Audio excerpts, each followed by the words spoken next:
Wasef with Car and Driver. We're here at Ascari Race Resort in southern Spain to find out if the new McLaren 12C Spider really is as close to its closed coupe counterpart as McLaren says it is. Let's find out.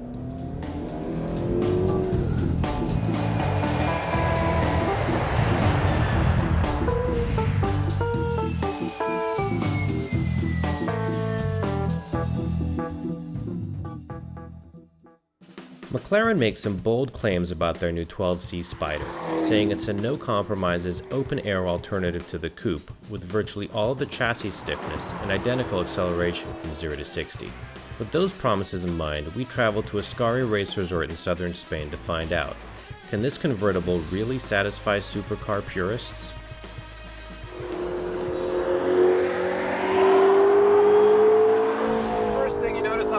When you can really rev to the 8,500 RPM redline is the soundscape is totally different than in the coupe. Having the top down and lowering the windows, especially this back window here, lets in a whole different range of frequencies. You get a lot higher frequency sounds from the turbocharger whine, you get some intake sucking sounds into the engine. It just kind of changes the flavor of the car quite a bit. Especially here at Ascari with the intake sound generator at its maximum in the track setting, you really get a sensation of the speed kind of dramatized through the exhaust note. So what's new with McLaren's drop-top Spider? Well, everything and nothing. You see, when it was initially designed, this car was conceived as both a hardtop and a roadster, so the convertible version actually required 0 chassis reinforcements to compensate for the lack of a roof. There's no pop-up roll bar, no extra bracing, and no massive weight gain. Just an extra 88 pounds due to the 2-piece composite roof structure, internal cables, and electric motor. Sure, it's not nothing, but that figure doesn't change the coupe's blazing 0 to 62 mph time of 3.1 seconds when equipped with optional Corsa tires. And one of the only differences you'll see between the two cars is that the top speed has dropped from 207 mph to a piddling 204. If you can live with those sacrifices, here's what you get with the Spider. An identical carbon fiber monocell as the coupe, and a roof structure that folds in 17 seconds flat at speeds up to 19 mph. Embedded into the A-pillar is a boron tube for rollover protection, just like in the coupe, as well as a new steel tonneau with twin buttresses that not only support the vehicle's weight if the 12C flips over, but also offers tiny storage areas underneath via fitted bags. However, the real storage space can be found under the hood, or bonnet if you're British. But onto the meat of the sandwich, the drivetrain. The 12C now enjoys an upgrade with more power from the twin-turbocharged 3.8-liter V8, which now claims 616 horsepower and 442 pound-feet of torque. The 7-speed dual-clutch transmission shifts quicker, and the so-called intake sound generator can now be operated independently of the powertrain mode settings, and has been recalibrated for louder output in sport and track modes. The power boost to the engine doesn't affect fuel economy, which is great since the 12C already escaped gas guzzler tax, and McLaren has also extended the software update to pre-existing 12C owners, free of charge, which is one of the benefits of being such a small car maker. The hydraulic suspension system was sourced from an Australian company called Tenuco, which used the technology in the world of rally racing before the feature was banned in WRC.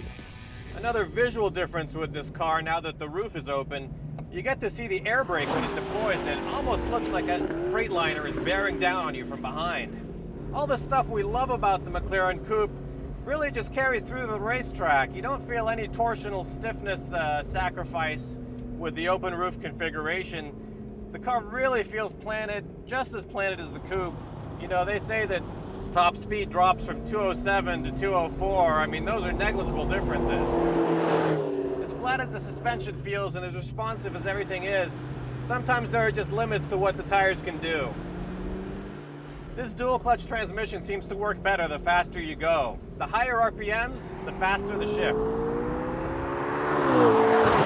The 12C has a relatively compact footprint, and when you're driving with the top down, it just gives you a little bit less of that closed-in feeling. It opens up the space, and it still drives like a smaller car, but there's something about having an open roof that gives it a little bit more breathing room.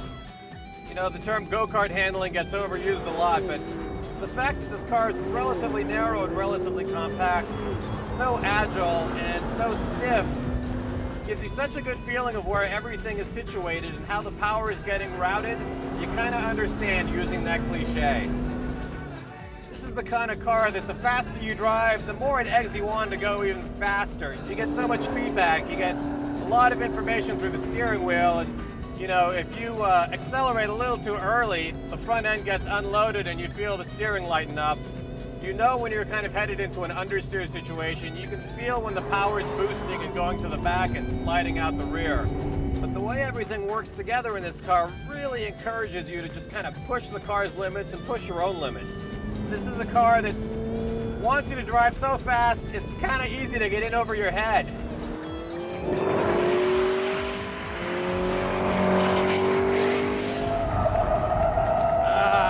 Gone and done it. A little too much speed. The curious thing about this convertible is that you'd expect it to be louder than the coupe, but ditching the fixed roof actually changes the quality of the sound and the perceived equalization of the engine's exhaust note. While the engine doesn't sound quite as boomy as it does in the coupe, now you can hear raspy intake noises, the whine of the turbocharger, and the wheeze of the blow-off valve. Great stuff that adds some much-needed character to this car's personality. There's less wind noise than you'd expect at speed, especially with the heated rear window in the up position. But with the rear window down and the side windows up, you get a great mechanical sound from the mid-mounted V8 without the white noise of wind. When we ran out of track time, we put some more miles on the mountain roads near Ronda, Spain. Driving away from the track on public roads, it's almost hard to believe that this is the same car that was tearing up the track.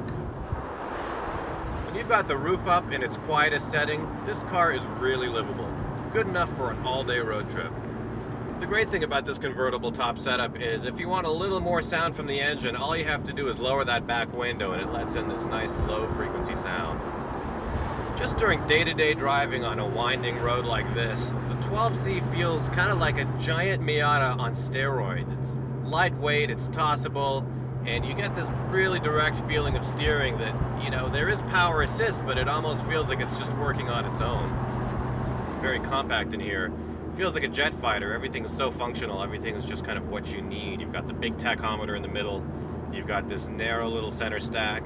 Even the navigation system is oriented vertically so you don't waste horizontal space.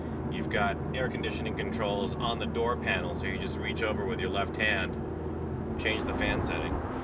So even though it's louder and it has more power, the 12C Spider still doesn't quite have that raw animalistic feeling that you get from an Italian car like a Ferrari or a Lamborghini.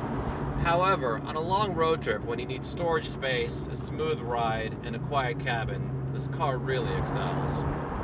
The terms supercar and hypercar get tossed around a lot, and it's really difficult to think of the McLaren 12C Spider in those hyperbolic terms when you're just driving on a mellow road like this and it's in its mildest settings. Everything is really user-friendly and toned down. I mean, it's almost got kind of a Toyota Camry drivability to it, funnily enough. But the great thing is, if you want that excitement back, you can amp it up really easily. You just turn the chassis modes back to their most aggressive settings, crank up the engine throttle calibration, maybe even change the intake sound setting, and you get a completely different animal. So is McLaren's new Spider a total win-win? I doubt anyone but a race driver will mind those extra 88 pounds. And this convertible felt sharp enough on the racetrack to inspire higher and higher cornering speeds until those super sticky Pirelli Corsa tires finally let go. But ultimately, this McLaren still begs the right brain, left brain question. Though it's gotten more powerful and offers a more entertaining array of noises compared to the coupe, the 12C's soul is still somewhat clinical, despite its extremely high performance limits. There are almost no sacrifices in moving from the coupe to the convertible, and not surprisingly, McLaren believes a big portion of 12C buyers will spring the 20 or so extra grand for the right to open-air motoring. So McLaren has proven that they can engineer a car that's both comfortable on the road and incredibly potent on the track. But I think my favorite thing about the 12C Spider is the sound. For Car and Driver, I'm Basem Wasef. Thanks for watching.